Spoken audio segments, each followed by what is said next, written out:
Hey friends, welcome to the 10 Laws Podcast with East Forest. I am East Forest. Thanks for joining me. Thanks for lending your ears and hearing this message that is transmuting across time from the past to your future so that we can do this dance together. This week, I have another conversation. Our dear friend Shane Mauss is back. I love this guy. He is this wonderful marriage of being a comedian and also a devotee of science. And he has a wonderful podcast himself. And he was doing this wonderful tour that I'm sure he'll get back on where he just sort of merges all of these things together. And he has a leg in the psychedelic realm as well. And he's got a great perspective, and he's a funny guy. I mean, Rod and I were listening to some of his comedy albums that are on Spotify. And man, that was so fun. I haven't been out to a comedy show in so long for obvious reasons. And we put it on while we were cooking and we were just laughing our asses off. So he's a talented man. And it's really, really happy that we're able to have him back. If you missed the first podcast with him, it was at the very beginning of COVID. And we were both a little stunned by the momentousness of what was going on. I think it was like the first weekend or something of, like when everything hit. And we actually recorded this a bit back. Sometimes I record a lot of these at once and then for various reasons. And this was, I think, in October. So if we're talking about anything back then, keep that in mind. But we do our best to keep these things evergreen. And I'm just happy to be able to share it with you now. Thank you for subscribing to the podcast if you haven't already. That helps with the AI algorithm machine people. They like that, apparently. And we like it when you give a review. The 5-star reviews on Apple Podcasts, they're easy. You just go, you have to go to the main show page, not the list of all the episodes. So if you hit kind of like details on the show and then go down and say more episodes, and then you see that long list and you scroll all the way to the bottom. No, wait. I mean, it's all episodes or I don't know. It's one of these things. So you get down there and you can see it. And I just want to say thank you to the latest written review by Libre. Said the world needs more of this podcast. Lots of love, creativity, and non-judgmental thought without being cliche. 5 stars.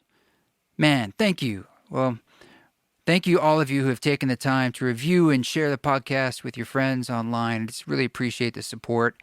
You can even make clips of it, I believe, if you go to the player on eastforest.org. I don't know if you really want to go hardcore, but who's got the time for that? No, I'm kidding. I do appreciate the sharing and particularly the messages. You can always reach out at team@eastforest.org or just at Instagram eastforest, Facebook eastforestmusic, Twitter eastforestmusic. So forth, and so on. Lastly, other pieces of business. Last week, we released the Hallelujah, my Leonard Cohen cover, and that is out wherever you listen to music. I'll give you a clip of it today here in the show, but if you want to hear it in high glory, in full resolution, you can do that at eastforest.org. Hit the music tab there, and they'll take you over to the Bandcamp, where you get to see all things good like that. I've been busy working on some collaborative pieces with people. We finished mastering the Possible record, and I've been working on a book since about a year, actually. And I'm sad to say that I had an agent who was shopping the proposal around, and I don't anymore. Let's put it that way.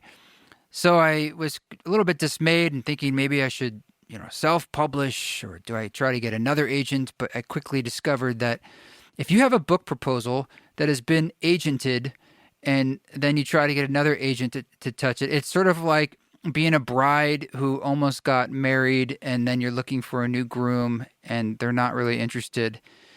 Tainted goods, it feels like. But truth be told, I am trusting in the process. And I realized that maybe I need to relook at this proposal, essentially the book itself, and see if I could make it stronger. And that's what I've been doing all weekend. And you know what? I think it is stronger.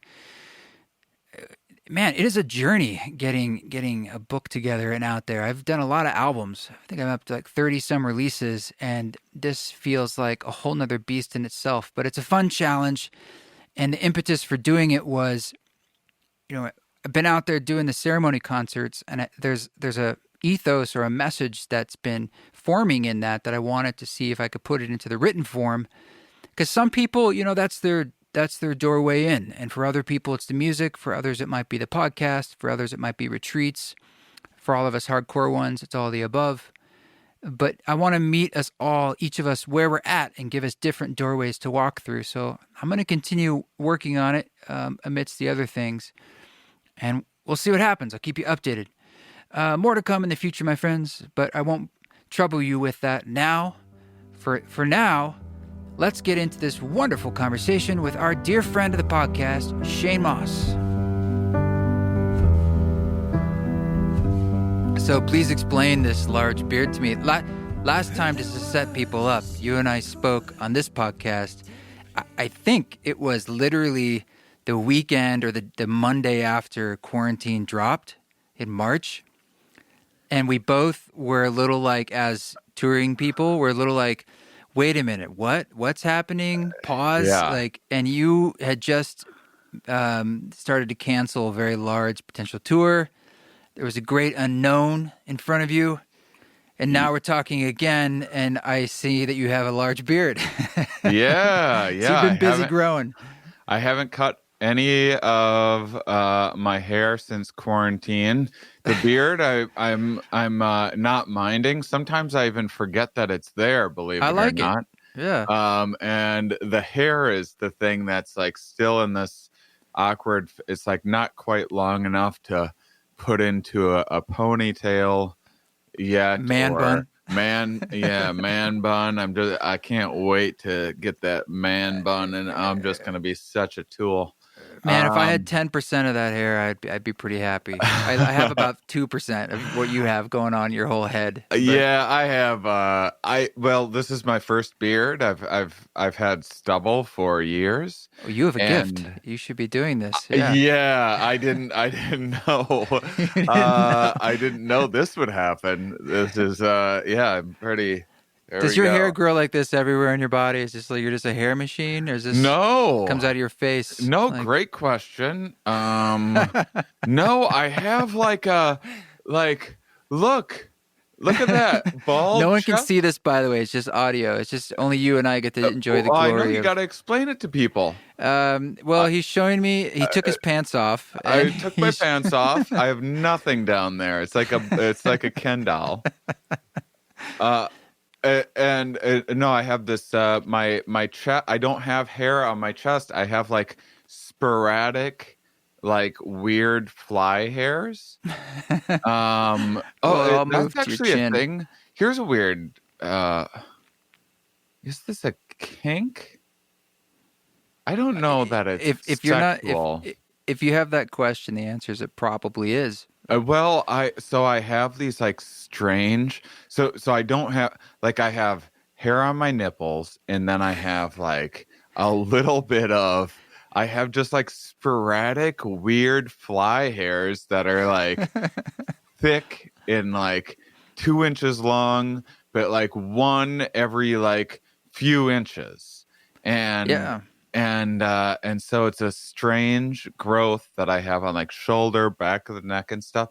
And which I haven't been in a relationship in a hot minute now, but usually when I was a serial monogamous until like a year and a half ago. And I was like, I gotta try something else. But anyway, in that, I like getting my hairs pulled out with the tweezers. I like the short, acute, just like transient passing like pain of like it's like a little bit of a rush. That could be a slippery slope, Shane. The next thing you know, you're a cutter or you're a burner. I'm surprised I'm not a cutter actually, because it's interesting the way that so there's ways in which like the pain pathways work in the brain where there's like slow like throbbing pain or whatever, or like soreness or whatever, and then there's this like short sharp pain, like, oh damn, get your hand off that burner or whatever. And those ultimately they kind of like cancel one another out. You can really only experience one kind of fully at the and so they kind of inhibit one another. And so this is perhaps some of why like acupuncture and massages, and not that there's not a lots of other things going on, but part of why it's so relieving for people. You have like this, ongoing back issue or whatever, and you deliver short, acute pain to that right. Or a region nearby for a while, and it cancels out, and it gives the brain like a chance to reset and stuff. Well, the other thing, because our mind like makes use of many different aspects of things to interpret our reality, is that our psychological pain is really closely tied to physical pain receptors as well. And this is probably part of why like cutting is a tool that some people use for that are going through what horrifying, to look at and think about and everything else. Right. But and if you do get help, but that's kind of like the neuroscience of why and I think that I'm into that. Like, I think that, but the hair pulling thing is a very benign way of like, I'm not really hurting myself. So if no one's pulling your back hair off, what have you been doing the last 7-8 months? Are you sure you don't want to talk about my back hair for a full hour? It wasn't my lead question. I'll say that much. I could tell there's a moment when I was going into this, I was like, well, I know this is like a fun little bit of neuroscience that's interesting. And also, I bet he's not going to be that interested in it. But I wonder how long I can go with it. We could make this the doorway of illumination, but. So how have I been? Well, I was going to ask, I was connecting it to your back hair. I'm saying you're saying it cancels out another kind of pain. And I'm curious how you've been, how I've been, and what you've been using to balance, shall we say, the You're pain. Right. That's a smooth ass transition that I didn't give you credit for. Well, let's see. Early on, so I think that we talked because I believe I was at my friend Cole's place. So I believe that the mandates hadn't gone into place. No, it was very fresh. It was like the toilet paper was starting to leave the shelves, and there was the first bit of panic. So it was like a week before LA was like, we're shutting it all down, and then when that happened, I immediately, because I was living on the road at the time, I was touring in 2019. I was touring about 3 cities a week. And so I had all this stuff canceled. And at the time, I also hadn't really been doing my science podcast. So I wasn't talking with scientists for like, there had been like 2 or 3 months where I wasn't talking with scientists like I typically do. So I also wasn't in the loop. Like I remember in February, this is before I talked with you, there was this biologist that was like canceled on me. A show. She's like, I don't want to be in a room with people right now. And I'm like, what are you talking about? Yeah. Okay, I have a contract. And then she's like, maybe we could podcast if we were outdoors. I'm like, outdoors? I can't do that with the sound and stuff. She's like, well, okay, maybe we could. And she's like avoiding like her home and office. I'm like, what's up with this lady? She's like, okay, maybe I could get a big enough university space if we were like a minimum of 6 feet apart and like no shaking hands or anything. Yeah, I'm like, what is this lady? And then finally, I was like, you know what? Let's just do it next time. I'm through. Dude, once there's no passes. next time. Yeah. And she's like,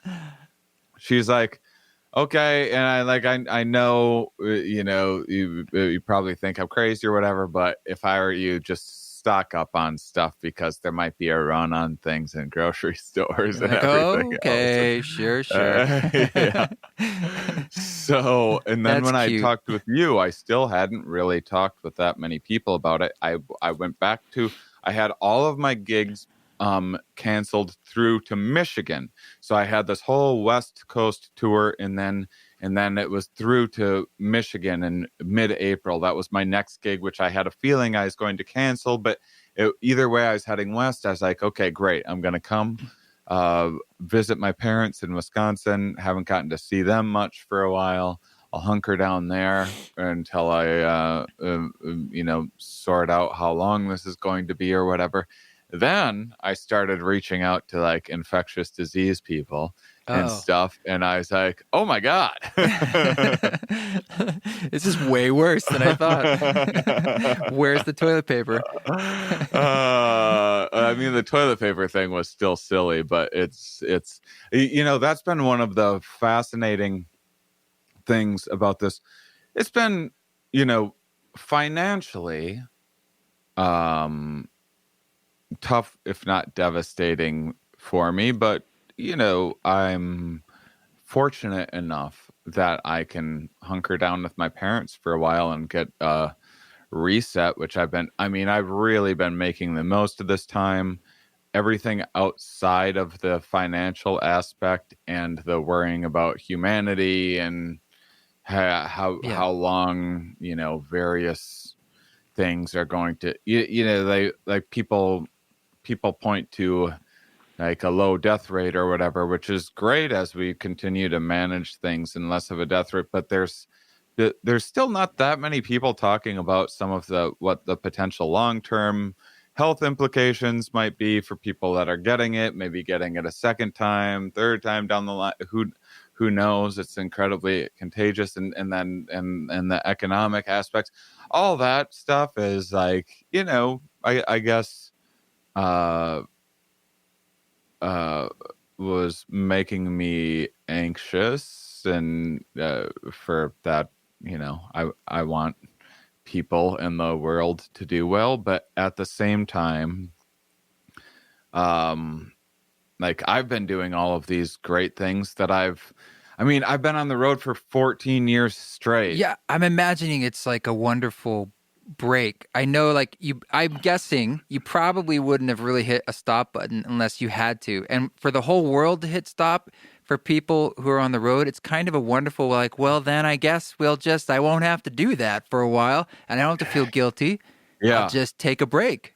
I would have never stopped. And I was loving what I was doing, but also, you get tunnel vision, and there's so much that goes into lining up touring and the marketing involved and everything else that I was like, oh, I haven't done, at the time that I had talked with you, I think I had about a 3-year break from social media. Basically, I had my assistant post show info, and twice a month, maybe I would tweet something, maybe. And then that's awesome. It was, I should have probably stuck with that, but, but it's been, I'm not sure what I think about my Twitter use. Sometimes I'm embarrassed by it. Other times it's like a fun open mic that I don't have to care about. It's not helping or hurting my career. It's just like a nice little workshop for me to express things that I wouldn't. It's like when you go to an open mic as a comedian and you use the filthy or edgy jokes or whatever that you wouldn't try out on a paying audience. And Twitter is kind of just a trash heap. So it's kind of nice in that regard. But Instagram, which I had never used, was this, I was like, oh, I actually sort of like this. And I'm not hooked. I'm not, I'm not wasting a bunch of time on it. I'm not obsessing about how many likes I get for a post or whatever. So it's just this is Gary Asperov playing the AI computer at chess. I mean, you're playing a game of chess with the greatest AIs in the galaxy, Yeah. that are vying to tweak and change your brain with every glance and Yeah. analyzing your moves. And if you feel like you're winning, I say good on you. Yeah. But step carefully, I know. young Solo. Yeah. I mean, but it has been kind of fun to explore doing remote podcasting, which Yeah. I had never done a remote podcast until this, and was like committed to doing all of mine in person quite stubbornly. There's been a lot of advantages to doing things remotely, pros and cons, of course. There's been things like Crowdcast, or I just tried Twitch for the first time like a week ago, which who knows, and so I've been doing things like that, as well as like dabbling in a bunch of writing, like started writing one book and have like a couple other books that I've been tinkering with for years, not very seriously, and I've been taking that more seriously. So man, it's been Been pretty rad. yeah. And then from a anthropologic lens, I mean, this is the most remarkable time of that I've ever experienced. To see, Yes. I mean, things like the toilet paper thing toilet paper, freezers, guns, streaming equipment, butchering schedule. If you want to butcher an animal, I only know that from my Utah space. That's like impossible to get a spot. The things that are popular in the pandemic are a bit humorous. Some of them. It's amazing. Yeah, like in knowing that like these laws of scarcity and all of these kind of different cognitive biases that I had noticed and seen, but are in full force now, is really remarkable. And being surprised by a lot of things, a lot of times in really frustrating ways. I had a lot more confidence in humans' intelligence before the pandemic. Yeah. Well, this is an interesting segue, because one of the things I wanted to ask you about was thinking about social media and thinking about this pandemic and the way that ideas are spreading, particularly, I'm just going to brand it conspiracy ideas for now. I know that's a big blanket. But I wanted to dive into this with you, because there's a science angle and there's also just like this weird social angle. And it feels to me, maybe it's just amplified because of what we're going through. And maybe it's always been this way, but it feels a little different than it's been in years past. And we're really like pushing the edge of what is truth, what is real. I mean, there's no consensus truth anymore, even amongst like something from science. Even that now. It's like, no, that's a camp, right? Yeah, I mean... Not with you, I would presume, but I'm just saying... I mean, science has always been like... I think people are just seeing it for... science literacy just isn't where it really needs to be for people to understand that, like, science changes itself. Usually it's in a correcting way. And constantly update. Like, the goal of science is not to find the perfect truth. It's usually to prove what's wrong. It's to falsify things and figure out what we can be like. Okay, we now know the world isn't flat anymore, despite everything our senses tell us. Which, I mean, it's interesting. I think that's actually an appropriate analogy for things that are going on, because there's such a difference between our evolved perceptions and then our ability as tool makers to wield a tool like science or collect knowledge in new ways and have objective reality interacting with our evolved psychology in these counterintuitive ways. And so when I say something like, when I make a comparison to flat Earth, people might be like, oh, that's silly. Like no one's a flat earther anymore. And that's amazing that we've gotten there because everyone, 100% of humans were flat earthers at one point. Every other mammal on Earth is a flat earther because why else would you interpret the world in any other way until you start making observations that reveal something different? And this is such an important conversation to have when it comes to climate change, for example, and why we can't understand asymptomatic spread very well, even if we do intellectually. You just coughed and I noticed. If someone was coughing or hacking up a lung when they were sick, the moment they had COVID, this wouldn't be an issue. Every single person would be 6 feet away from that person at least. Yeah, every single person would be insisting that they cover their mouth. If you're bleeding from your eyes and that was the first symptom, I'm like, dude, you're bleeding from your eyes. Back up. Yeah. And it's one of the amazing, beautiful things about host-virus interactions that have been going on for billions of years. I mean, probably the reason why we have males and females instead of just cloning, which was the first few billion years of life on this planet. Sexual reproduction didn't evolve until 1.2 billion years ago. They think in response to pathogen threats as a way of mixing up the immune system, and that's why it makes sense to trade off 50% of your genes rather than copying 100% of your genes, which mathematically would normally be the goal of a species driven by. I see where you're going with this. Yeah. Yeah. So sex positive. Okay. So you switch the bacteria, parasites, things that they have very short generations, evolve very quickly, can pick the locks on these immune systems, and we have these great immune systems to fight us at a cellular level, but then we have these behavioral responses, which have been tested for years, which are things like, for example, if you put a have you ever heard of embodied cognition? No. It sounds like a workshop.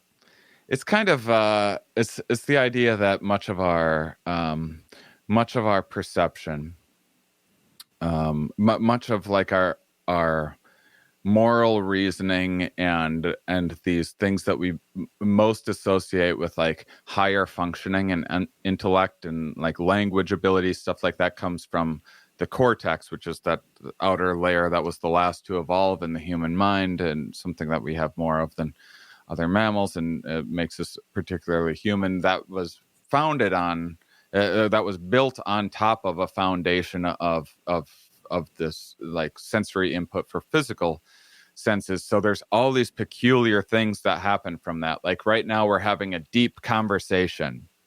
Why would deep mean anything? You know, why does shallow mean something? Why do you call someone bright or dim? These things don't, you know, we can feel close when we're distant. There's all of these metaphors within language, and the way in which we interpret our reality and perception are in these physical metaphors. In the same way, we have these psychological behavioral defenses to parasitic threats, where like if you take a stink bomb and put it in a room full of people and you give them a survey on social issues, and you have a control group, they're filling out a survey on like, what do you think about affirmative action? What do you think about gay marriage? Things like that. People that are in the experimental stink bomb condition, who have their disease avoidance primed, and therefore their behavior primed to be averse to new and different things, tend to be more against affirmative action, more against gay marriage, basically more against any kind of outgroup signal, any kind of novelty. from an immune system's point of view, this makes sense because the immune system's like, let's just take care of whatever threats are in the immediate hierarchy environment of needs. Yeah. before Yeah. we go out and explore and perhaps interact with more threats. So these things happen all the time, and we have all of these evolved behaviors for, like I said, distancing when someone's hacking up a lung. This comes quite naturally to us. And it's not that that's accurate. There's plenty of times when people just choked on something throughout the millions of years that our ancestors evolved, where there wasn't an actual threat or pathogen or anything, and things evolved before we had things like germ theory. It's just that our psychology evolved these heuristics that are these probability interpreting reasoning machines of like, okay, someone's coughing, let's give that X percentage of a chance that there's a threat there. It's safer, better safe than sorry, and let's avoid that. And so when you have something like that's asymptomatic, which probably only was able to arise in us because a virus needed to evolve to be kind of sneaky enough to get past all of our modern defenses. I think there's a lot more to it than that, but like us living in close confines and stuff like that are different than environments that we evolved in. But this is our conscious explanations for why we do things arise from these kind of internal effects and primings that we aren't consciously aware of. So you ask someone why they're hoarding toilet paper, and they'll give you this story about needing to stock up for survival or who knows how. But it's not that logical, actually. The real thing driving a decision like that, usually, not things like you're going to be doing more remote viewing or whatever. That's like a logical thing to buy a webcam, and it's no surprise that we had a shortage on webcams for a while as everyone unexpectedly needed this new resource. But when it comes to something like this law of scarcity, I can promise you could go around a town and buy all of the pencils off all the shelves in every like Office Max and grocery store and Target and everything else. And people would start being like, where are all the pencils going? Are we running out of pencils? Oh my God. And there would be like a news story about this pencil shortage. And so this is, trends can just take off this way, but you ration this kind of logical consciousness tries to put together this logical story of what's going on. And when it doesn't look or feel like someone's sick, the conscious narratives that you're going to come up with might end up sounding as crazy as like scientists are making up a hoax virus to microchip us with 5G tower, this and that. And that's just easier for the mind to wrap its head around than, hey, we haven't evolved easier for this. Yeah. Well, there's no scarcity of ideas. If anything, there's so many ideas going around. That's what feels also a little bit different, is that there's as much information as you could want, but if in some ways there's any avenue you want to explore, any rabbit hole you want to go down, it's there for you to validate your own reality tunnel. Mm-hmm. And there's no real keel to your ship except yourself. I mean, there is no longer like an institution anymore. Anything can be like, no, this is the North Star, but now you're veering off from that. It's starting to be like there's multiple North Stars for different people. Yeah. And sort of why, Compounded with, then alongside that, you have a lot of motivated reasoning, and then you have a lot of confirmation bias, as you're referring to. Mm-hmm. But I think motivated reasoning is some of the starting point where we want to justify our what we, want to be true. You and I are live performers. I want to be live touring and not just in some distanced way. Gosh darn it, I want to be making just as much money as I ever have, if not more. And it would be easy to tell a story that, that the best way to do that is if I can tell myself some story that, like, it's perfectly safe for people to pack in a room shoulder to shoulder, in a comedy club or whatever showroom, and then once you have that motivation, I mean, the brain is great at looking for evidence. I mean, anyone listening right now could hear the word purple and then say, like, look for purple. You'll find purple in your environment really quickly. I guarantee that 99.9% of your environment isn't purple. So you're saying, though, we're finding what we want to find. If that's the case, then let's say it's like a QAnon type thing. You have to take that back to its root. There's something that you wanted to find. Maybe it's like, I want to believe that the system is not what I'm told it is, or I want to believe that it's truly a sham, or that there's a true evil. Like, what's more evil than eating kids' brains? And that's about. I don't know how you can go much further than that. Yeah, I mean, it's a heck of a. If you want to trigger disgust, which is a great way to affect people's moral behaviors and elicit a response from others, that's a great way to have, like, a bunch of, like, child molestation and things like that. Like, there's a pedophile ring in the basement of a pizza store. Actually, there's not a basement in that basement. Well, whatever. There used to be. And I should correct myself. It wasn't kid brains. I believe it's the adrenal glands. So it'd be very important. Who'd want brains? Kid adrenal glands. Yeah, you don't want some, like, nursing what does it home do for you? Adrenal gland. Oh, you want that child adrenal. You've never got down with that child adrenal? It's pretty, I mean, I can see why people like it. Like, it's morally a little iffy, sure, but once you get that child adrenal rushing through your adult body, wow. No going back.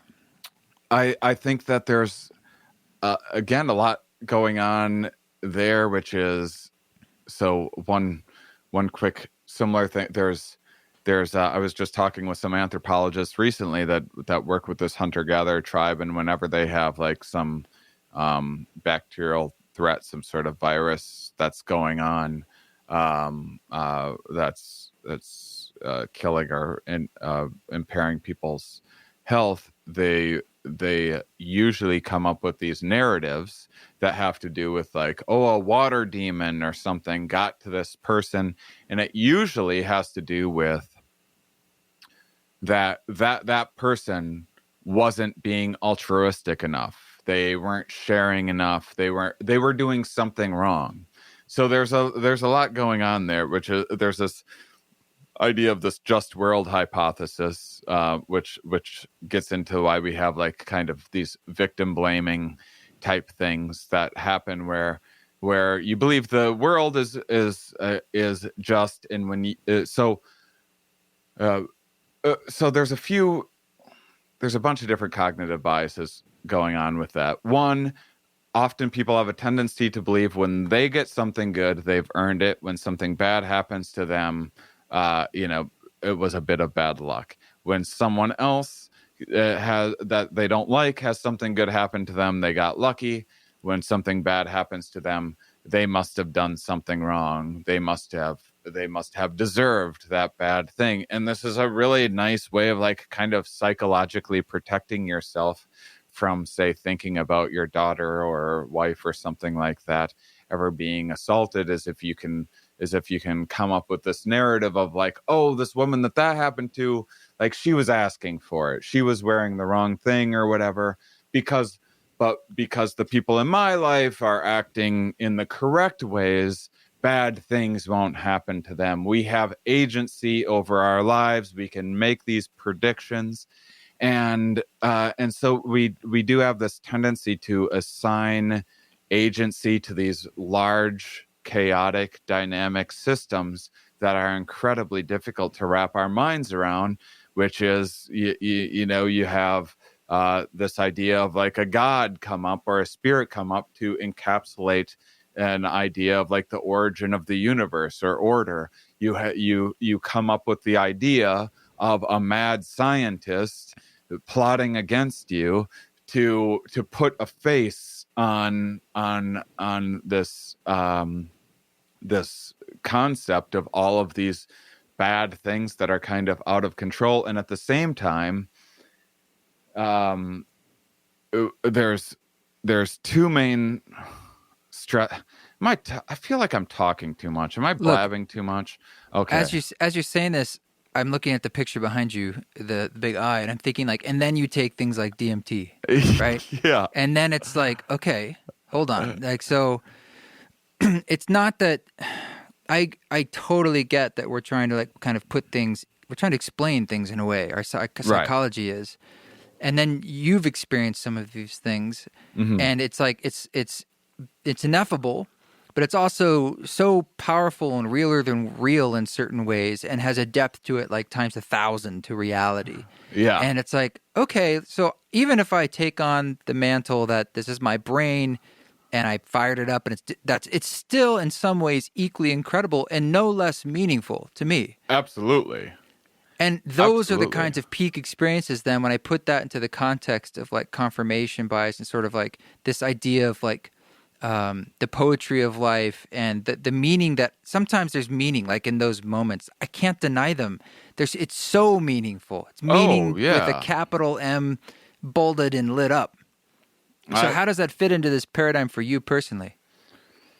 Well, so there's a few things going on there. I'll finish the conspiracy thought, which I think will lead into the other stuff with DMT quite well. So I think that one thing that I've kind of been obsessed with over the last few years is this idea of learned helplessness. If you this is an oversimplification, and people often write off science as like being reductive, but these are breaking things down into like manageable parts to articulate. No one's saying that this is like a perfect representation of reality, but you take a rat, you put it in a cage. It has two halves. One of the sides shocks, the other side doesn't shock, and so you're testing two things: lack of predictability and lack of control. Those are basically the two main stressors. You do this, you're going to be pulling a lot of cortisol out of the stress hormone out of the rat as a response, more than doing any other things. There's some other factors in stress too, but those are the two like really simple ones where you put a light on, and then you're going to deliver a shock, and the rat can move to the other side and no longer be shocked. And then the rat will eventually learn like, oh, hey, that light came on. I'm going to move to the other side before the shock goes off. And sort it's of now opposite avoided of Pavlov in a way. Yeah. And so it's avoided. It's learned to make that prediction that when a light goes on, it can take an action, it can have control, and use that to avoid that shock. And now take one of those things away. So now you take the light away, and so you've taken the prediction away. All of a sudden, out of nowhere, it gets a shock. It can move to the other side and not be shocked anymore. It still has control. Stressful, but it still has control. You do it the other way. You take away the side to run to, and now it just gets a light. So it can predict and when it's going to get the shock, but there's nothing it can do about it, except it can brace itself, and it can like psychologically prepare itself, and it will brace for this shock. And so the prediction at least helps manage some of its stress. Now, if you take away both of those things, you're just shocking it randomly with no sign, nothing it can do about it, and no way it can see it coming. You've taken away both of those main stressors. If you do that for long enough, it will exhibit behavior called learned helplessness. Once a rat's learned helplessness, it's basically learned that its environment is full of unpredictable shocks that it has no control over. And Which once it doesn't feel otherwise. That's in the world of randomness. Right. Supposedly. Okay. So if you take that rat that's learned helplessness, put it back in the original cage where it has the two sides, the light comes on, it can learn really quickly. Any other rat learns this very quickly to move to the other side when the light comes on. The learned helplessness rat won't learn that, or at least it will take it a really long time to pick up on the patterns, to even look for the opportunities to do anything about it, to look for the opportunity to make any prediction, because it's learned that there's just nothing you can do in life. It's hopeless. It's nihilistic, this rat. It's like, why bother? Yes. And you're saying on its brain level, it has a hard time now adapting. Yeah. Learning. And so, and the way that I think of consciousness is this like very fanciful story that is this expression of almost like a phenotypic expression of these much more nuanced things going on. So to me, the conscious expression of learned helplessness sounds a lot like, there's no point in any. I mean, I know because I throw in the towel in life all of the time. I'm constantly dealing with like, what's the point? I'm a speck of dust in the universe, and none of this matters. Blah blah blah. It's when you start cutting. Yeah, it's when you start pulling hairs off your shoulder, and then. But this is what I think is happening with a lot of the conspiracy theorist stuff, which is that you had, this is especially bad during COVID, where this is brand new. There's not a lot of control over it, and it's incredibly difficult to make predictions. I know that I have been having a very difficult time making accurate predictions about how this thing's going to play out.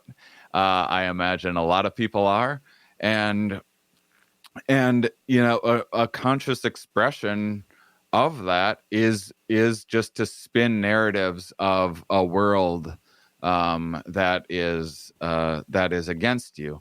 And there's some utility in that if there is truly no control or predictability, your energy is best used just licking your wounds, you know, than trying to go out into futile endeavors where there is no opportunity.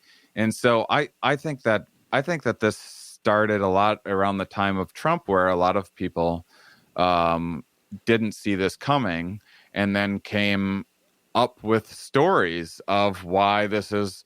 I know, like my grandma didn't like Trump when he started. You know, she's a fundamentalist Christian, and like hardcore, reads religious books, you know, many hours a day, has for decades, and she exceptionally devout, takes things very literally, probably something called schizotypoid, and she didn't like Trump at first, and then when he won the nomination, and then associated like, well, the Republican Party is the closest to God or whatever.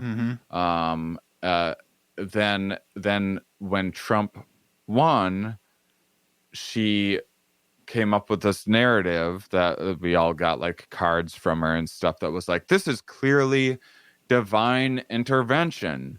This must be God's will in some way. I mean, I could read you an email that she sent me a few weeks ago that was all about well, he's not the normal type of guy that you would see at church, but maybe we need a warrior right now. You'd to never see him at forward church. Yeah. And I think that's a lot of what's going on with conspiracy theorists. I wish that I was more empathetic and sympathetic. I get discouraged with myself that I'm not more compassionate toward the plight that I think that they're in. But my God, conspiracy theorists have just been such incredible assholes. But I'm with you. And on top of that, I just want to add that at times things do happen, there are ways. There are all these shades of gray. And I don't think either of us would be like that, hey, the government's great or the NSA isn't doing that. Or, I mean, whatever. There's a never-ending amount of corruption going on all of the time. And sometimes some conspiracy, some shenanigans going on there. And so all sorts of stuff. It's a mixed bag. And that's part of why the truth has been eroded in some ways, because things have happened in the past that we now know about as fact. Yeah. I mean, here's where, people ask me, it's a tricky situation because you say like, oh, I don't believe in conspiracies. And then people are like, are you naive? You don't think that like the government's corrupt? I'm like, of course I think the government is like full of all sorts of corruption and everything else. And a lot of it also is pretty well intended and like cover ups and people not knowing what they're doing and people thinking that like, oh, I'll take a little money from this person and then I'll get to do good. I'll win an election and get to do good for the country. So you pick it's like I sell crap on my podcast that I don't believe in. And I do that pull to a back help hair fund the greater good. What's next? And this is motivated reasoning again. I sell toothbrushes sometimes on my podcast. There's a lot of great things about this Quip toothbrush, right? There's also a lot of things that I don't like about it. They're like, it's not quite as strong of a brush as I'd like. There's awesome things about it that are like, it's really clean in an area that other electronic toothbrushes have like crap collecting. This isn't even in like the marketing thing that they give you. It's just a thing that I noticed. I'm like, how is this not their number one selling point? Every other electric toothbrush is disgusting and you're putting gross petri dishes in your mouth. This should be the selling point. So I tend to play up things like that I like, and I tend to not talk about the things that I don't like about it. It's not lying, it's just not a full representation of my assessment of reality, and I think a lot of that's going on all of the time. That's what social media is. I mean, oh yeah, are you familiar with Ralph Nader's story? His life story? Yeah, I mean the Cliff Notes. The Cliff Notes, like how he got his money and stuff in the first place. With like, speaking of conspiracies. It's this is ringing a bell, but no, remind me. Yeah, it's because this is a great example of like, here's a bunch of corruption. It was proven, and then like there's ways you could interpret it that would, for me, be going way too far in some kind of misunderstandings that conspiracy theorists are having. So let's tease apart. So there'll be real conspiracies, and then I'll like kind of make up straw man arguments. That would sound like something like conspiracy theorists would say. So Ralph Nader has I don't know every detail of the story. He's a lawyer at Harvard, has a friend die in an automobile accident. He looks into this automobile. I think I'm getting this right. This automobile has a really bad safety record. It seems to be responsible for more automobile deaths than other automobiles. He looks into it further. Apparently, there's the back suspension in it has been altered so that it can like spin out. So like in commercials, it looks like, whoa, cool, this car can like do donuts and stuff. But when you drive it in real life, you're much more likely to go to I think the documentary is called Unsafe at Any Speed. And so, he like he goes after, I don't remember exactly the steps, but he goes after automakers to get this done. I think he made some progress. Seatbelts, I think. He was the seatbelt and guy. then he went after seatbelts because he found out that what had happened was that there was actually automakers that tried to offer seatbelts as an option, and they were quite popular. People actually did want these seatbelts, and the large automakers went to these smaller car companies trying to put in seatbelts, and we're like, if you keep selling seatbelts, we're going to shut you down. We're going to do everything we can to shut you down, because if you put in seatbelts, the government's going to start making us put seatbelts in. It's going to drive up the regulation and this and that. They happen to be right in some ways. They eventually did mandate seatbelts, but they did all of these things to eliminate seatbelts altogether, and even as an option. Nader found out about this, went after them. They went after Nader's personal character, so they tried to do all these weird things, like they tried to like have prostitutes get with him to sleep with him or whatever. So he just noticed he started like getting hit on by young women and like grocery stores and stuff, and he's like, what the hell is going on?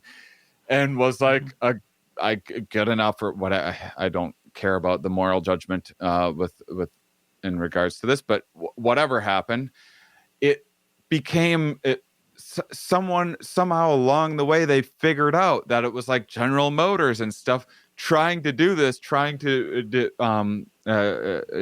slander him, trying to set him up, and he was able to prove this in court.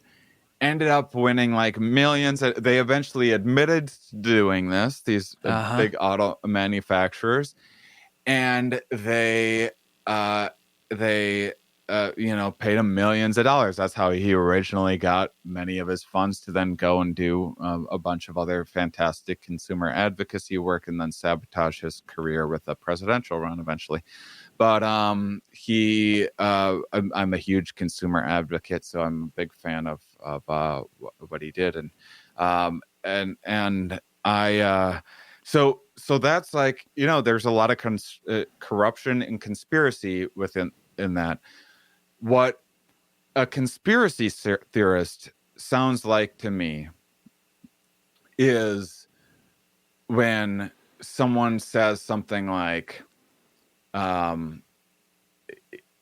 is when it goes from like, hey, cars should be safer, and car manufacturers are covering up problems when they know there's things wrong with their car and the recalls would be expensive, and they're doing things to manipulate politicians, and all of that is fair game.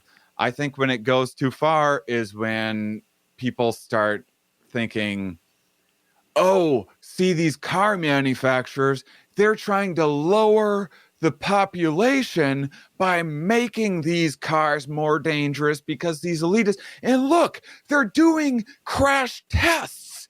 Look right there. They knew they were going to crash. They've been crash testing that. It's like, no, dude, that's not what a crash test is for. That's what really happened was no one seeked out to kill. They maybe cut some corners, or were maybe okay with X number of deaths because we have to, and we all have some motivated reasoning to be okay with certain amounts of costs. It's when the story just goes like too far, and there's too much intention in the origin. So I think there's a way more cover up going on, and way more obvious stuff happening than the more far-fetched conspiracies. The other thing going on with conspiracy theorists is that there's a reason why that there's so many of them in comedy, is because comedians are pretty naturally intelligent people, but they rarely have an education. So they've rarely learned things that you would learn in 4 years of college education that would be able to help you, interpret science literacy a little bit more. Also, we are rewarded. We're creative. We're great storytellers. and we attach to novelty. You can't just tell the exact same dick joke that everyone else is telling. Well, you need to think of new, fancier dick jokes. You need to think of like evolutionary biology dick jokes or whatever, or put your new different character or voice, or here's my Trump impression with a dick joke, whatever it might be. There is novelty often gets rewarded. And so you have this propensity for coming up you get rewarded for coming up with these novel stories. You're a creative, intelligent person without the background to really interpret and understand these things. Add that with the internet and confirmation bias. And then you have a bunch of like comedians, friends of mine that are like big into these things. And so I think that you see this with like, like, oh, look, Bill Gates was modeling a virus almost just like this 2 years ago or whatever. Like, yeah, this is exactly, if they were modeling viruses like this, then their models were startlingly, they were doing a great job. They knew that there was lots of coronaviruses in the past and were modeling what might be able to happen in the future. That's exactly what scientists do in every single field all of the time. And so it's just there's not a doubt in my mind that there's like politicians and people out there that are going, oh, hey, there's this virus that's going to cause a shitstorm. Take advantage. Let's suppress that. Let's take advantage. Let's make a bunch of money. Let's strike some deals up with different pharmaceutical companies. Let's take whatever money is going to help with a campaign. Tell myself a story about how I'm going to use that to help the greater good or whatever. Or you just like the spotlight or the power or whatever. No doubt that's happening all of the time, but I think that people have been mixing up the scientific community with authority, and I don't think science has that much authority. I talk with scientists all the time, and they live pretty humble lives and make a pretty humble living, and no one really gives a shit about what they're doing. I never once got an angry email from anyone in my 6 years of interviewing scientists about like, hey, I don't think this dung beetle researcher knew what they were talking about. I think they're making up stuff about zebra mussels or whatever. Like, never once. All of the sudden, a virus that makes people like not be able to live their lives in the way that they're used to or want to. And now all of a sudden people get interested in science in the very specific domain of let's justify the narrative that I want. Oh, here's this person that says masks don't work. Right. And so I think that's what's it's hard to think that there's anyone in charge. I mean, when you get to the higher level conspiracies about these cabals sort of pulling the strings, I'm like this. I think that the sad truth is no one's in charge. Like, it's a listless ship that we have this collective agreements about. But many people are attempting and trying and doing this and that. But it's basically it's like, don't tell anyone. There's no one at the helm. Yeah, and I mean, it's one of the things that I love about science is it's not. I don't know how democratic it is, but it's something that anyone can take part in. I can read a scientific publication. I'll have the abstract, and it'll probably like sound way more interesting than the study is because there's incentive even within science to like get published and everything else. But then I can read the introduction of what their premise is and what they're trying to do. And then I can read their methodology. And it should be written out in a way that I can, if I have the resources, tools, or whatever. Some of these studies take almost no resources whatsoever to run, like social experiments and stuff. And you can replicate. Anyone can replicate these studies for themselves, and then you can look at the conclusions that they came up with and see, like, is that an appropriate conclusion to make from the results that you got? Is that study measuring what they think that it's measuring? And every single person can take part in this. Every single person can take part in studies. I mean, I think it's so awesome in that way. And scientists are humble people that, in my opinion, for the most part, pretty humble people that are always searching for new takes on things and new interpretations of things. And I know through the pandemic, they've been talking with local restaurants and local farmers to be like, hey, this farmer, so a bunch of farms supply directly to restaurants. And so these farms have all this food and stuff that they don't know what to do with, or they supply schools or whatever. People could actually change their restaurants could change the way that they do things and almost sell groceries and sell like pre-made meals. They already have the staff to prep a bunch of food to do like whatever butchering or whatever else that the average person can't do, and prep food for things. And people could get their groceries from restaurants, theoretically. That way you're supporting a local farm and you're supporting your local restaurant all in one thing. And there's all sorts of like interesting things like that we all could participate in.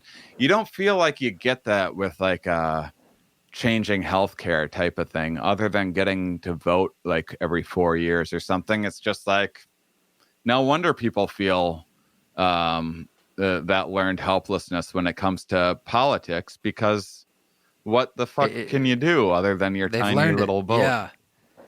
Yeah.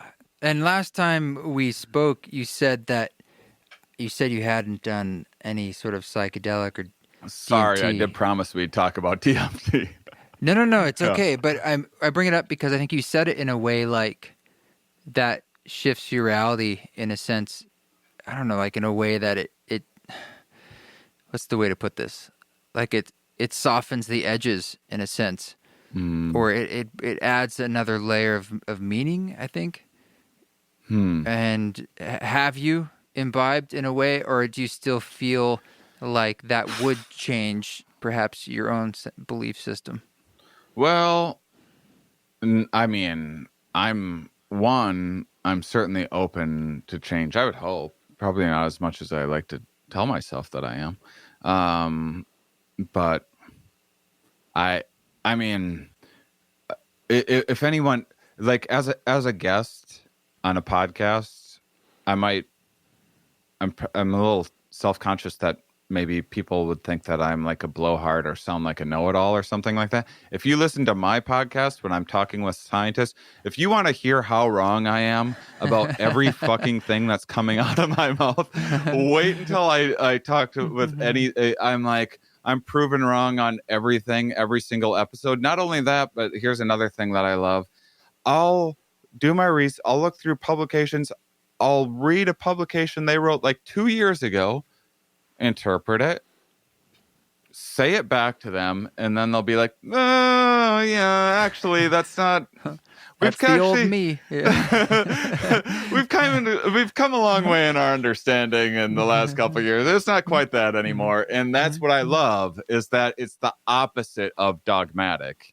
And it's constantly changing. Not that science doesn't have its own dogma, but so anyhow, I would hope that even if I'm not open to my perceptions being changed, that psychedelics would open them without my consent. I think that the reason why I haven't done DMT in 3 years now, other than microdosing, which is lovely, by the way. Microdosing DMT? Oh, it's so good. Just like a little, I'm assuming you mean like a little bit. Yeah, man. Okay, yeah. You never have? I guess I have a couple times, but I wasn't intending, I'm going to microdose.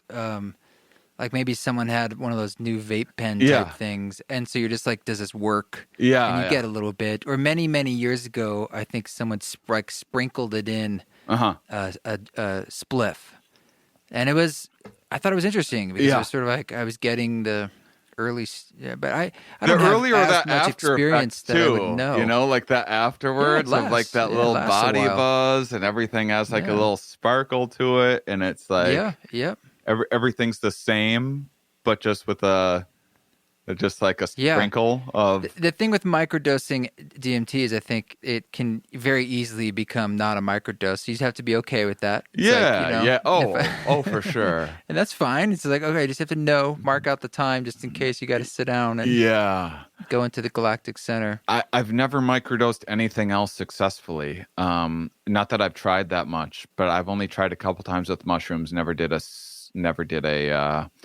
any kind of protocol. Just was like, well, I'll take this little bit, do that for a few days, see what happens. And I'm kind of an idiot like that with psychedelics, where I just like I don't like do the research and stuff. Because I find that when I do, it's like it's never quite.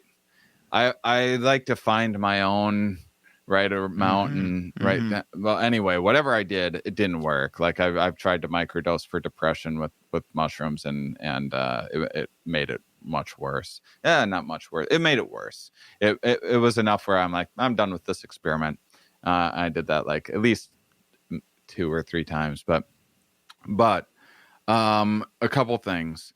DMT. If I were to have a breakthrough experience, gosh, I just feel like there's a few things going on. One, I want to write a book about DMT, but not until I've written like 2 other books that aren't about psychedelics, because I don't like being known as a psychedelic guy, and that's becoming more and more of an issue for me. Did that to myself, and it's fine, but... I have the same story, in a way. Really?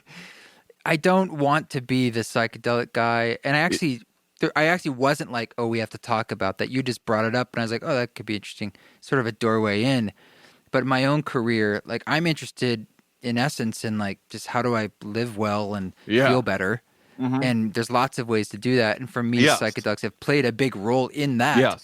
But for some reason, I can't stop talking about them, even though I don't do them that much. They keep coming up. And I've released records about it, but it's still not my thing. I think that they're an incredible tool, and what a great gateway to, like, psychedelics for me are my gateway to communicating perception and consciousness and abstract ideas to people in ways that they might not otherwise be interested in. I hope to be able to put together shows that are like, hey, come and listen to me talk about cognitive biases and logical fallacies for an hour. Not as marketable as a show about psychedelics, which can basically be the same show, you know, just with like just with a few mushroom stories sprinkled in. And that's what's been amazing about it for me. And I never seeked out to, in fact, I didn't even think that there was, when I first did a show about DMT, or about psychedelics rather, I had no idea that there was an actual demand for psychedelics. My experience with talking about psychedelics was I could maybe talk about them for about 5 minutes in front of a crowd before people started giving me goofy looks. And that 5 minutes had better be like goofy jokes, like, I took mushrooms and went into a Best Buy and unknowingly stumbled into the camera department and thought I was watching a movie about me watching a movie about myself. Like silly, like absurdist jokes. Which is what it had been for a long time. Yeah. What's that? That's how it's been, and has, it's always sort of very surface level, or has to be a joke. Yes. Yeah. And that's fine too, but I wasn't able to, I didn't see a path forward in saying like really meaningful things of like the positive ways in which psychedelics changed my life. I had been eating mushrooms by myself for 2 decades before, and sometimes with friends too, but mostly by myself. And it wasn't in like Burning Man. It wasn't involved in any cultural. So I I was just completely ignorant to the like psychedelic crowd or movement or Renaissance or anything that was happening around the same time that I was just like, hey, well, I'm just gonna put together a show about psychedelics and see what happens. It actually, the first time I tried it, I was headlining a week in Houston. They had these disastrous storms that were like causing deaths and flooding and stuff. And there was, for whatever reason, this comedy club was still doing a show on this night that was awful. Just like no one should be going anywhere. But there was like this comedy contest going on. So it's like on the off nights, comedy clubs will be like, hey, newcomers, bring your friends, and whoever gets the biggest laughs wins this and that thing. It's a way of getting a bringer show in, basically. And because I was there for the week, I was meant to like headline and do material while the judges tabulated their scores for the newcomers, right? And so it was just a way of like getting people in that wouldn't normally come in on a Wednesday night or something. Then this weather situation happens, so no one shows up. But they still need to do this contest. Comics are still dumb enough to show up, and comics do their thing. You know, the staff comes out and watches to try to be supportive, and then now I got to do 45 minutes to a room full of comedians, and I have to, and there's like no audience other than comedians, and to do like the regular like setup punch thing that works well for audiences, like comics are kind of like in on that, you know. It's like a magician, like using the 101 tricks in front of other magicians. You know, you got to like pull out the stunts a little more. And so I was just like, screw it. What if I just talk about psychedelics for 45 minutes or just for as long as I possibly can, and just like quick string together as many jokes that I can think of that I've used through the years. And I did that, and I was like, oh damn, I guess I have an hour of psychedelic material. And then I was like, maybe I'll put together a show. And my agent at the time kind of liked the idea, and I did a thing at a little indie show, and like all these people came out, and a room full of people had like, this was an unpolished set, and I had never gotten a reaction to any in terms of the enthusiasm, in terms of like people wanting to come up. You know, I've done shows where I've absolutely like destroyed like solid material that's like been on TV, jokes I worked years on, and it was a hot night, hot crowd, just leveled the place. And afterwards, people will be like, hey, nice job, and leave, you know. After my psychedelic show, there's just like a line of people like wanting to ask me a million questions. I'm like, oh, okay. This might be a thing. And it allowed me to push the boundaries of what I thought was possible with comedy, which is to do more thoughtful things, to do more cerebral stuff, more cognitively challenging material. And that's all that happened. I never set out to be like, I have this hook I'm gonna try out and be like this psychedelic That's guy. Interesting. That's because for me, I think if it gave you that license, I think it gave me the license to do like more heart-centered stuff, or be like, I don't feel like I have to be the such and such normal performer. It's like I can like bring in that other stuff, and I also saw a much more natural response. And for myself, it's like, oh, that's not what concerts I thought were supposed to be before.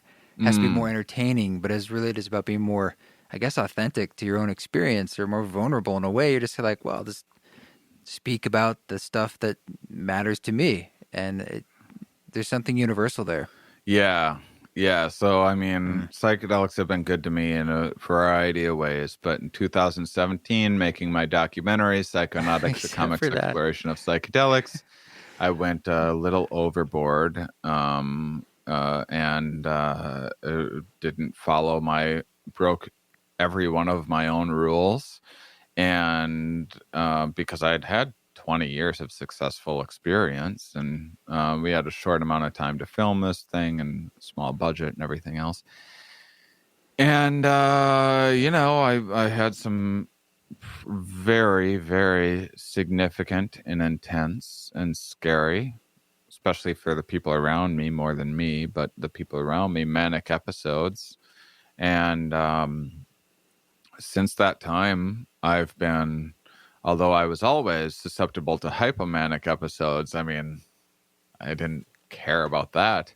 Hypomania is the goal. I mean, like, hypomania is like the greatest thing that a person can be in life. If you stop short of like blowing all of your money or like getting an STD or whatever, hypomania is like it is like almost by definition firing on all cylinders plus a few others you didn't realize existed, right. For a sustained period of time. It's amazing. And it comes with cost, I suppose. But if you can stay out of mania, which I had for a long time, you're in good shape. Now that I've gone manic, it's just a trickier territory. I just know that like those pathways have been open. I hear that. Yeah. And much in the same way that after I smoked DMT, and I smoked a lot of DMT too. So, I mean, I think that was part of what had happened was I really established some pathways that would have otherwise not stayed connected for long enough to, form like real structures and real like memories that then became like very easy to access. So I'm not the only person that this happens to. It's a somewhat common report for people that have done like a lot of ayahuasca or DMT, but then you go and like do mushrooms or acid or ketamine or something like that, and you can kind of open up those worlds. Yeah. So I'd done tons of mushrooms before I ever did DMT, but I never had a DMT like experience within mushrooms until after I had done DMT. Changed those pathways, then did mushrooms again, and then I was having DMT-ish experiences. In that same way, I worry that that's what mania is like for me now. And I think that if I was in a cabin in the woods by myself, which I have the beard for, I think that I would be okay with going manic for a few weeks. I think that I would be okay. Risking the idea of going manic for, not setting out to do it. But it imposes so much on others and so much concern from other people and everything. And like people just can't, handle when I start talking about like time travel and simulations and stuff endlessly and getting super paranoid about it. And so, I think that I don't think that I would go. I think that if I smoked DMT and had a breakthrough experience, like as soon as this podcast is done, I think that it would be an absolutely lovely experience and remind me of a lot of the many incredible experiences that I had. I only had I had like 3 bad DMT trips out of like 100. Only 3. That's not bad. And the bad ones were like really interesting. There was one that I thought maybe I was having a seizure or something like that. It was like I fucking went for it. And I had like, instead of like 3 hits or 4 hits of DMT, I had like 12 and like huge ones. And I had already broken through, and I was just like had the wherewithal to just keep on hitting it. And I thought that I fucked up. Like it was the scariest thing. That was the second to last time I ever did DMT. The last time I did it on my documentary. But Wow. But I think that I'd be fine. I think that the main issue for me right now is I do worry about mushrooms making me manic. But if I did DMT, I think that it would take me like a month to like fully integrate the experience. And man, this quarantine's just been like You look like you're thriving. I mean, so I can sense how in some ways it's like, why rock the boat when things are, I don't know. I don't want to say working, but the like, mission is I've been making small incremental gains, and I've been doing like adult shit. You know, I've been on an adventure for a very long time, and I'm taking a break. I'm like doing paperwork, like accounting. I quit smoking right like shortly after we talked last. I was like, this is not a time. I'm glad I could influence you. Yeah, it was inspired by you. I was like, even if, you know, even without knowing much about like, you know,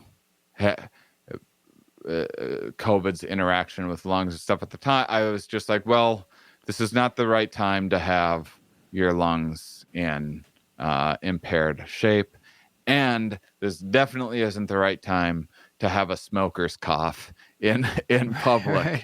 and I was going home to my parents too, and I didn't want to be like smoking around them, and so I was like, this is the perfect opportunity.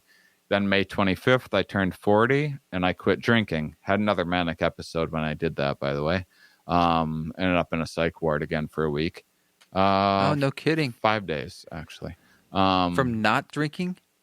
That's what happened the first time, too. That was a big component. Chronic drinking makes it really inhibits mania.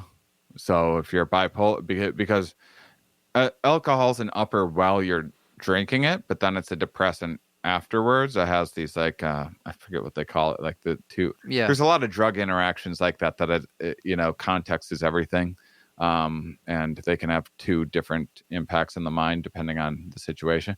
So yeah, everything's fine with alcohol until you stop drinking, and then, but it dampens my mood like kind of chronically and keeps me out of that manic state for the most part. And so when I quit drinking, I always go hypomanic. And then twice now I've gone manic. I've quit drinking 3 times. First time just hypomanic. The last 2 times I went manic both times. The first one took a little longer. The second one was right away. There's a million other things going. I was hypomanic from the time after I talked with you. Once I had to leave LA, I was almost immediately hypomanic. I didn't need much sleep, super creative, hyper productive. And it was pretty awesome for a couple months, and then it was just like I could feel things ramping up. Mid-May, I had it's a whole long story. When I went bonkers in 2017, I thought like time travelers were after me and stuff. I was putting together these ideas, and the long and short of it was, one of the bizarre things that I became very convinced of and shared with a couple people that were close to me was that it was something to do with like the logic of it, of like what I was trying to explain was like if you take it was like how our subconscious minds are picking up on information that we aren't consciously aware of. but if you know how to look for it, you can see like interpret people's conscious experience and what they're saying to understand like what the subconscious is picking up on. You know, when they say like kids say the darndest things, like kids say these things that are like really profound, but they aren't consciously aware of like what is profound about them or whatever. It's like that. And so I had this idea that like Christopher Nolan's movies backwards, like in order, were a good way of articulating this puzzle of like how the mind interacts with this other space and the future and how things can come back from the future and how things can be sent back from the future into our reality and interact with it, but we're still going forward. And I was like, this is what Christopher Nolan's next movie is going to be about. It's going to be about this very thing. And then in mid-May, I saw the preview for his movie Tenet, and it's the thing that I like for whatever reason in 2017 was very convinced he was going to be making his next movie about. And then when that happened and I was hypomanic, I was like, huh. And it just got me thinking, like, what if that was true? That like if that prediction came to fruition, what other predictions that I made back then might, you know, like I just wasn't being patient enough. And it got me like creeping toward mania. And at the same time, I'm financially stressed, throwing a lot of balls in the air. I'm not sleeping much. I'm working like crazy. I'm trying to keep my business afloat. I'm trying to pay my staff, which I built a team for touring. You know, a full-time assistant, part-time social media person, PR person, you know, web person, podcast editor. And I ran out of money. I quit drinking, ran out of money, and George Floyd happened all in the same week. And it just was like too many stressors. That was a powerful week, yeah. And it just broke my mind, and I didn't believe that any of it was real. I didn't believe anything was real. And I started thinking about the things that scared me, which are like psych wards in prison. And I started thinking like, I need to confront my fears. Oh my God. And it led to a confrontation with the police and a trip to the psych ward. So I confronted my fears. And it was actually a lovely trip. First trip to the psych ward was the scariest thing that I ever went through. Second trip was super interesting and very useful. And now I think that anytime that I feel myself going that way, which I can usually feel it coming ahead of time, hopefully I can still, when that happens, I think that it's a good idea to follow the protocol that I'm setting in place for myself when I'm not manic. But I think that now that I'm not scared of psych wards, I think that I might just be taking an annual trip to a psych ward for the rest of my life. And I'm okay with that. Well, you seem like you're in a good place, at least just from the last time we spoke. And so I'm witnessing that. Started exercising around that time too. That was another thing. It was just too much going on. And then, but since that time, I've been exercising, especially over the last month. But I was active all summer. But the last month, I've really been exercising a lot, like all through the day, making sure that I'm continuing to move so that my mood stays elevated and I'm productive and getting in shape, and man, it's been like I feel like I'm turning into a real adult. So that's why You're a big boy now, that's another Shane. reason why I'm not doing psychedelics right now. And I think I would say that's a good deduction to make. It sounds like a really smart choice. And I ran out of ketamine. So if I had ketamine, I would definitely do ketamine, because ketamine's a different thing. Space medicine. It's just easy. It's just so easy. It's just like, I know it's not everyone's experience with it. I don't know what your feelings are about ketamine, but I think it's just the easiest, like in and out, no build up, it's just like boom, kicks in 5 minutes, no like whole annoying come up to deal with. You're there for an hour. It like, if anything, the like after effect is feeling like a little bit drunk-ish for like an hour afterwards, so that kind of satiates that like missing alcohol too. And and it's, I mean, other than being slightly addictive and slightly bad for what, your liver or something, bladder. If you do that's what it is, bladder.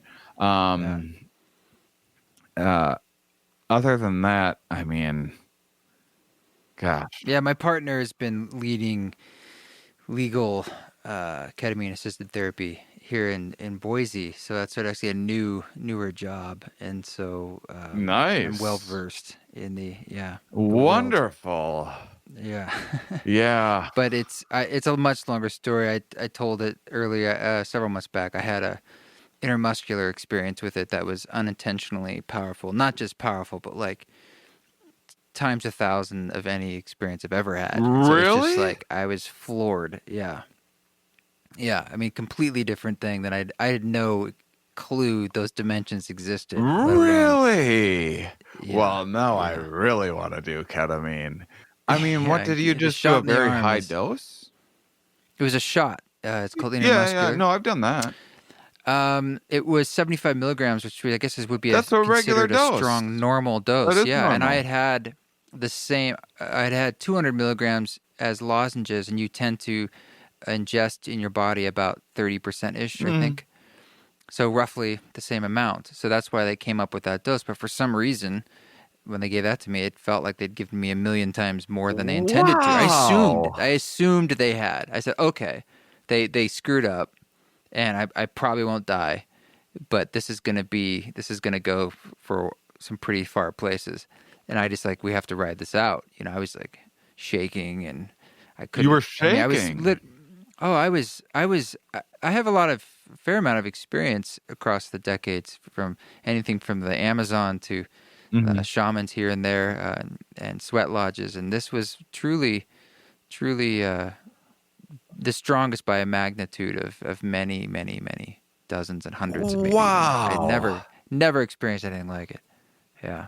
It felt like nitrous and MDMA and ayahuasca and psilocybin and sort of all rolled into one. Mm-hmm. It had elements of all of it. And as you're talking about these pathways and stuff, but no, it was strange.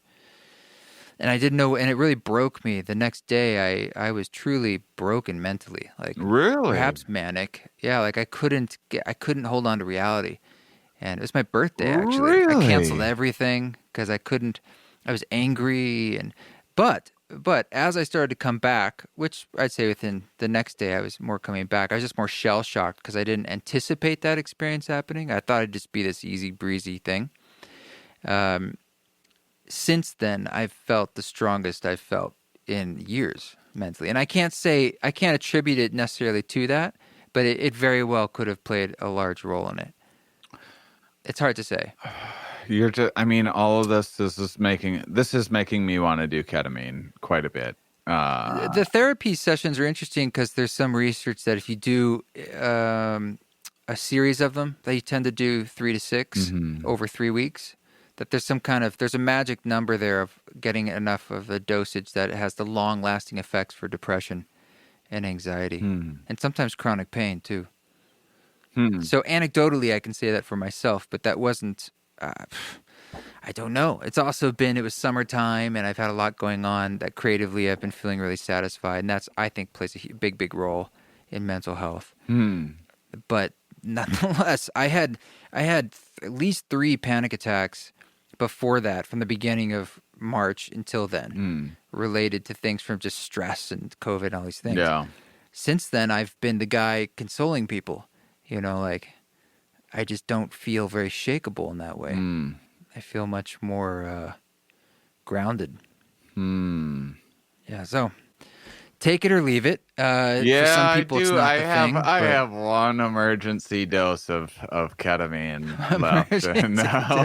Is it 75 milligrams? Yeah. Now I'm interested. Now I think you. Well, there are clinics everywhere you are, so I'm sure in Wisconsin or wherever you are, you could find it. So expensive. Yeah. Well, in the non-big city places, like not LA, New York, it's much more affordable. I think it's like $1,000 in LA. It could be like $100 here. So that's not bad. Yeah. But check it out. But I'm happy to see you looking healthy, and your body is very equipped at growing hair, which is a good sign. It's a sign of life. It's good to see you, man. Yeah, and I assume your website still. I just looked at it earlier. It looks like it still has what you're up to, and I got a new website. Both ShaneMauss.com and the Here We Are Podcast.com website are new revamps in quarantine. Cool. 2 new quarantine projects, and we're going to keep working on those, but they're better than they were last time we talked. So one of the many additions to things. Yeah, well, keep it up. I think you're doing things right. And if it's right for you, it's right. Yeah, so we'll see. It's good to connect. I feel pretty good about things right now. Fantastic. All things considered, as is the slogan for 2020. But yeah, it's good, man. Yeah. All right, thanks, brother. Until next time. Yeah, thanks so much for having me. Thank you, Shane, for joining us. I always have a smile on my face and have my cognitive functions titillated at the same time when we talk. I look forward to doing it again, and I encourage you to keep growing that hair. Check him out. Link is down there in the show notes, and if you haven't heard his podcast, I highly recommend it. We also announced that tour that you can pre-register now for in a few select markets in the United States. These are actually the only markets that we are even able to do events in the entire United States. And these are all COVID. We're doing all the COVID precautions for this event, but that'll be right now we're trying to do Orlando, Tampa, Miami, Jacksonville in Florida, Atlanta, Georgia, Charleston, South Carolina, Austin, Texas, Dallas, Columbus, Ohio, and Salt Lake City is already scheduled for May 1st. So check that out at eastforest.org/tour, and you can read all about what it means to pre-register for the event. It's just sort of a way of expressing your interest in us doing this. And when you do that, it helps us know if we should go ahead and book a venue and try to make this craziness happen. We're trying, my friend. So thanks for checking that out.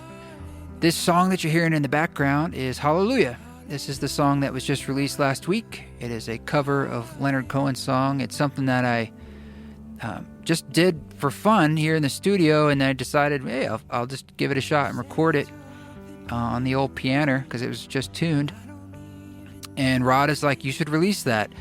And so it was a bit nerve-wracking to put myself out there like that. It's not something that I normally do, this sort of style, or I haven't done any covers, frankly, in recorded form that I've released. So this is a first for me, and it's definitely on my edge of tenderness and vulnerability. But thank you for listening and for accepting that. And thank you again for subscribing, for reviewing the podcast, for taking that time to do it. We had some other beautiful reviews that came in as well that I wanted to just quick shout out to Jen Collar for doing a written review, Guyan Mudra, and Greg Collar. Greg, you said that I think it was your daughter that was going to be reviewing, and she did, because that must be Jen. So thanks to all you guys for making that review on Apple Podcasts. And thanks to all of you for listening and being a part of the community. I'm looking for more ways that we can join in direct conversation and sort of deepen the relationship in whatever way feels right to you. Sort of like this podcast or, the music are ways of doing that, but there's perhaps ways that we can be in more conversation together. But until then, my friends, I will see you next week. You keep walking your walk. Don't take any shit, but if you do, do it with grace.